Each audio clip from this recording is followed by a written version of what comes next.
Есенмісіз эфирда яңалыклар чыгарылышы студияда Лилия Гатина алгатыба койбір темалар турында кыскача.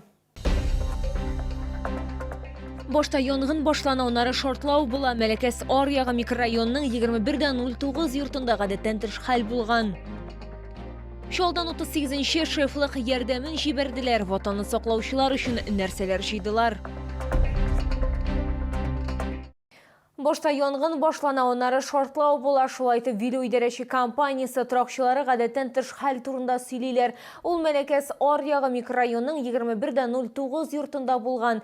Беренчел мәгълүматлар буенча билгесез кешеләр чүп үткәргечкә сүндерелмәгән тәмәке төпчеген ташлаган. Безнең төшерү төркеме вазгыятьне ачыкларга барды.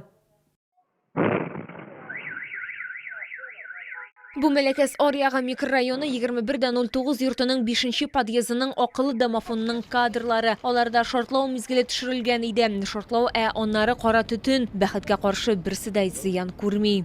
Грохот был, да. Я сразу же выглянула в окошко. И вот потом здесь грохот был, и дым пошел такой. А так испугалась, да. Позвонила мужу, сказала, там вообще, может быть, взорвалась труба газовая или что. Он сказал, если что, это так, как бы не так опасно, это далеко от нас. Я со второго подъезда. Сильный хлопок был. Вышла на балкон и смотрю, тут люди собрались. Сильный очень был. Я аж испугалась. Хотела на улицу выйти, но не вышла. То, что пожарные приехали быстро, и не вышла.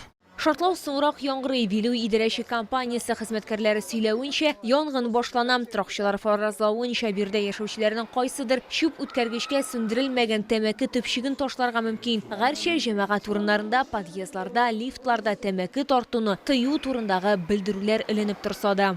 Было возгорание внутри мусороствола и последовал взрыв, который открыл дверь, уже закрытую на замок. Что являлось причиной взрыва, сказать сложно, но очень много кидают аэрозольных баллончиков с монтажной пеной, других не пустые баллончики.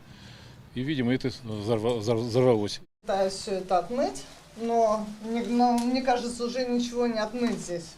Уже ничего не отходит, до такой степени все въелось, вся чернота. Чүп камералары янында да стеналар кара төскә кергән һәм бу бердән-бер очрак түгел. Бары бер ай элек 21-09 йортында янгын булган. Кемдер сүндерелмәгән тәмәке төпчеген макулатура җыю өчен контейнерга ташлаган була. Лилия Гатина, Эльмира Гайнетдинова, Кирилл Хабзей, яңалыклар. Хәерле юл теләделәр. Шолдан 38-нче шефлык ярдәмен җибәрделәр. Ул берничә юнәлеш буенча китереләчәк. Шәһәр мэры Наил Мәгъдиев хәрбиләргә әйберләрне, азык-төлек продуктларын, медикаментларны шәхсән үзе тапшырырга планлаштыра. Һәм бу аның махсус хәрби операция узыру зонасына 14-нче сәфәре булачак. Шәһәрдә ватанны саклаучылар өчен нәрсәләр җыйдылар? Алдагы минутларда сөйләрбез. Сергей Акимов беренче тапкыр хәрби хезмәткәрләргә шефлык ярдәмен алып бара. Аның сүзләренчә, ул гомуми эшкә үз өлешен кертүе белән горурлана. Вообще работаем, доставляем грузы по всей России. Чувства такие радостные, в том смысле, что военнослужащие будут рады нашему грузу. Шефлык ярдәменең гомуми авырлыгы 34 тоннадан артык. В состав груза входят продукты питания, квадрокоптеры, тепловизационные прицелы и монокуляры, противодроновые устройства «Булат», полноприводные электрические кроссовые мотоциклы, повербанки, медикаменты и многие другие устройства и оборудование, необходимые для эффективного ведения боя. Позвонил Марат Фанисович Мухаммадеев и говорит, мы от больницы скорой медицинской помощи смогли найти финансовые ресурсы, собрали у себя в коллективе, приобрели кроссовый мотоцикл. Шефлык ярдәмен җыюда активистлар һәм волонтерлар, шулай ук эшмәкәрләр, чолы фирмалар һәм оешмалары җитәкчеләре катнашты. Бездән 10 кешедән күбрәк уже сугышчы китте фронтка. Biz аларны бүгенге көнгә хәтле поддерживать итәбез. Семьяларын да, үзләрен дә белешеп торабыз, хәлләрен ничек икәннәрен. Мотоцикллар, машиналар да алып җибәргән вакытлар күп булды. Также продолжает работать склад, волонтеры своих не бросают, мы им предоставляем площадь. И все сначала приносится туда со всего города, всеми неравнодушными жителями, собираются все заявки от наших ребят. И потом уже это все грузится в автомобиль и доставляется непосредственно на места, где находятся наши ребята. Махсус harbiy operatsiya uzduru zonasında 4500'den ortiq şəhərdəşimiz var. Liliya Gatina, Elmira Gennedinova, Kirill Xabzey, Yangiliklar. Büyük Vatan Soğuşı turunda siz нәрселер білесіз? Бүгін жеңу диктанты халықара акциясы узды. Тілегі болған әркім 1941-45 еллар тарихы бойынша білімлерін текшіре алды. Шолы да бұл шорадан шетте қалмады. Платформалар шәһәрнең мәгариф учреждениелері болды. Біздің тішіру түркімі Шолы дәулет педагогик университеті болып қайтты.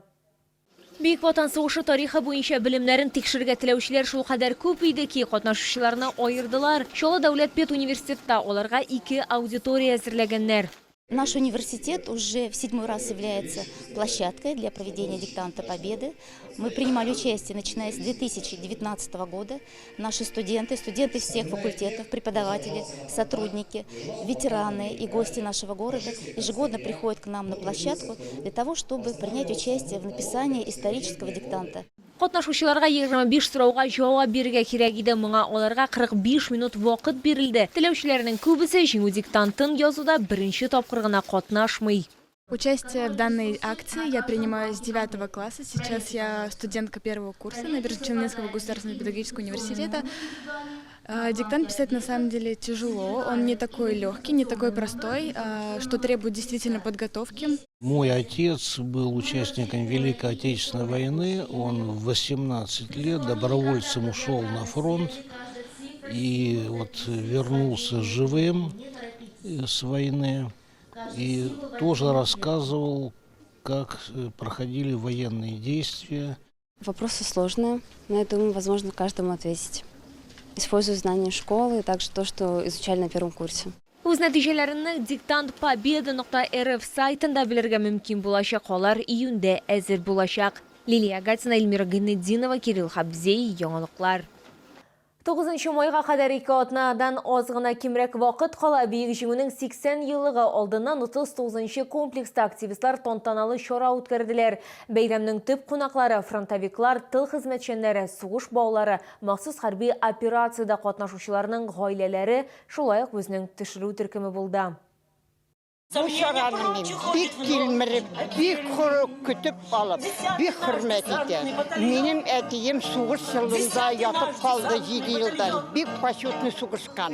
9 май көнен Флюрә Абдуллина аеруча дулкынланып көтә. Ул Бөек Ватан сугышы елларында туа, бала чагында әтисе сугышта һәлак була. Әтисе истәлегенә 82 яшьлек Флюрә Абдуллина махсус хәрби операциядә катнашучыларга даими ярдәм итеп тора.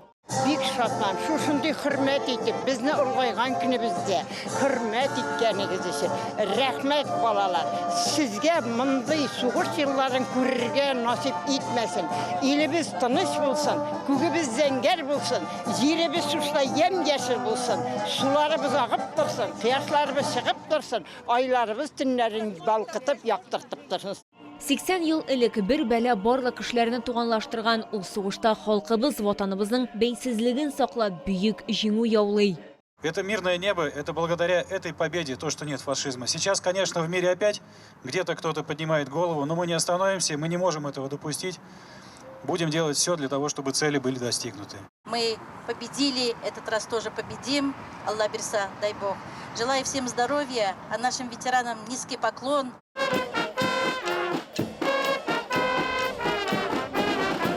Бөек Ватан сугышы ветераннары, шулай ук махсус хәрби операциядә катнашучыларның гаиләләре өчен 82-нче кадет мәктәбенең тынлы һәм бәрмә инструменталь оркестр музыкантлары, шулай ук 83-нче фея балалар бакчасында тәрбияләнүчеләр иҗади номерлар әзерләгән.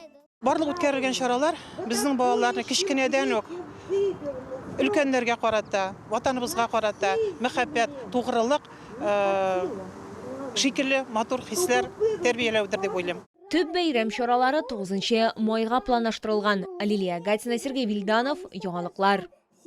Бу сезгә җиткерәсе соңгы мәгълүматыбыз иде. Мин Лилия Гатина, сезнең белән сау булашам. Исән-имин булыгыз.